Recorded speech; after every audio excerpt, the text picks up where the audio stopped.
And returning to the Weekend Australian again, which has the headline, Chinese Liberals cheer Donald Trump on from Beijing to Sydney. They claim another 4 years of a Trump presidency could help China in its quest to overtake America as the most powerful nation on earth. And for more on that story and a few others making headlines today, we are joined by former diplomat Ian Kemish. Ian, lovely to have you in the studio. Great to have you Nice to have you in person. Yeah, it's nice. Tell us more about what's behind this Chinese support for a Trump presidency. There is some really interesting views coming out of China, and of course the world's watching, all eyes on Washington, both from China and from the overseas Chinese community. On one hand, many Chinese officials are actually slightly nervous about a Trump presidency, it seems. You know, there's a bit of unpredictability there. They can see there's quite a bit of aggression on the trade front. Not sure how they'll handle it.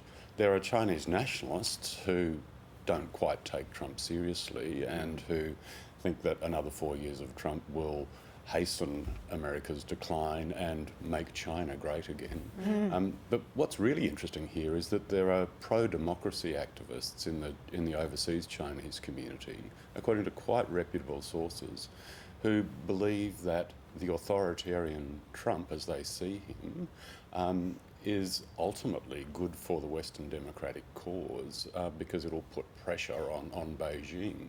It's not a source of support that you might anticipate. It's all a bit counterintuitive, but these are the inheritors of the Tiananmen Square spirit, who think that because of his strongman, aggressive approach, he's the guy for them. But at the same time, Trump has expressed admiration for Xi Jinping as well, being a strong man himself. That's right. So there's an appeal there for that kind of style.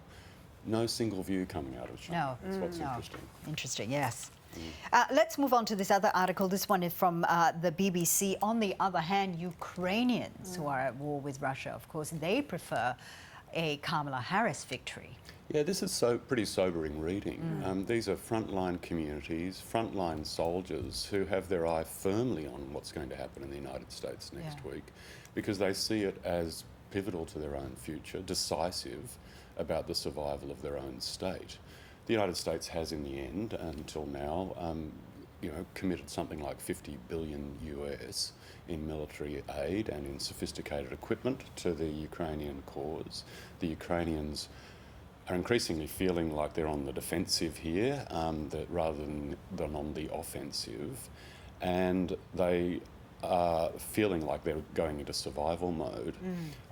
Trump has not signalled the same level of support for Ukraine. I think we can safely say that. There are some misgivings about his relationship with Putin as Ukrainians see it. And there's a fear not only that the aid will stop, but that there may even be a diplomatic intervention from Washington under Trump, which somehow sees them put under pressure to freeze the battle lines where they are. You know, the notion of a bunch of mini Korean peninsulas in which communities are divided for at least decades is conjured up in their view. So they're very, very concerned about it. Obviously, the US support has been and is crucial, but what about support from other countries and areas, particularly Europe?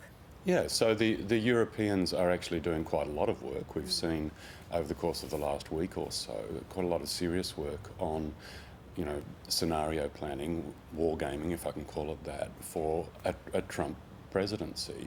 And, particularly in Western Europe, people are feeling that they are really going to have to shoulder the burden significantly themselves. Of course, from Europe's perspective, it's not only about Ukraine. Ukrainians very prominent in their minds, but it's also about, the future of climate change negotiations. Right. It's also about transatlantic trade. There's a lot at stake there in a quite serious way. Yeah. I like this article from Politico, and it's love Trump, hate MAGA, where to escape if your team loses the US election. I remember this conversation being had the last time Donald Trump, was in the White House as well. A lot of Americans apparently applying to become Canadian citizens just to escape America. And Politico has drawn up a couple of places that people can go and escape to. Yeah, we've talked about the serious European perspective here. Politico is very much a European publication, and they're talking, as you say, hate Trump, worried about Harris. Where can you escape to? Yeah. And they offer MAGA supporters, for example, Albania, where apparently Jared Kushner, Trump's son-in-law, has already done some investment, but where guns are readily available. There's support, as they see it, for the freedom of the individual, or the East German state of Thuringia, which has seen a very significant level of support for the right wing in the course of recent times.